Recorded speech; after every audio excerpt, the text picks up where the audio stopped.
What we're going to be talking today in 2.2 is more on functions and their graphs. We're going to identify intervals on which a function increases, decreasing, or is constant.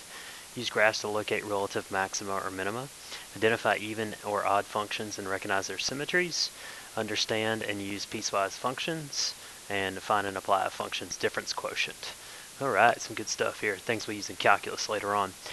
So what we have is we basically have a function. So let me see if I can't draw some random little function here.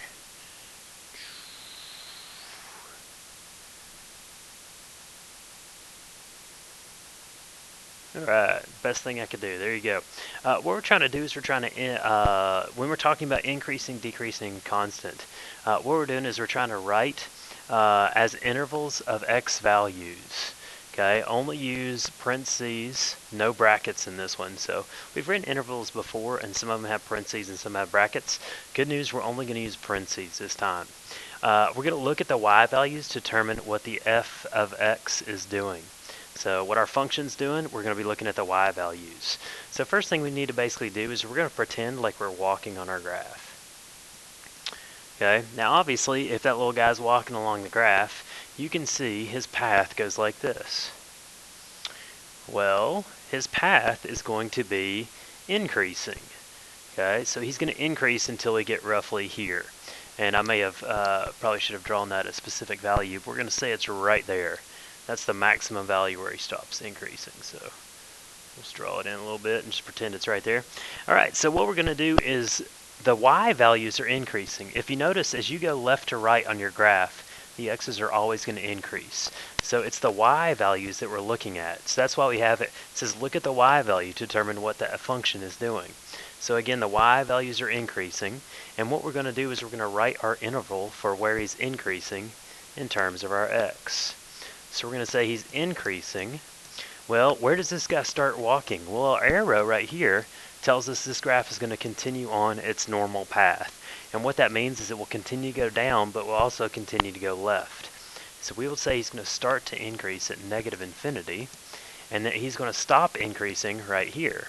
Well, that x value is negative 3. And like I said, we're only going to use parentheses for these.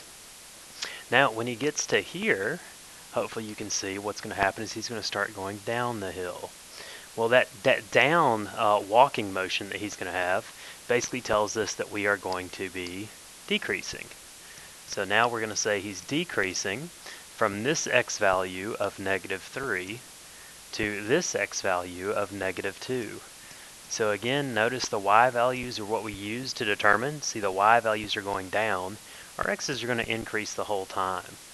And then next what happens is he is going to be constant from here to here. Okay, and again, the x values are not constant. It's the y values that remain constant. So we're going to say he's constant on the interval from here, which is negative 2, to here, which is positive 3. So negative 2, comma 3 in parentheses. And then lastly, we get to the end of our graph. Okay, and again, he's going to start to increase. Alright, so we'll list this, and what we'll do is we'll use union to say that he's increasing in multiple places. He's going to increase from here at 3, and then it's going to be unbounded, so it's going to continue to go all the way to positive infinity. And again, it's positive infinity not because it's going up, but because x's continue to go right. So increasing, decreasing, and constant, remember, we write in intervals in terms of x's, so these are all x values that we're using. We only use parentheses because at a specific point you can't really say something's increasing, decreasing, or constant. And you look at the y values to determine what the function's doing. There you go.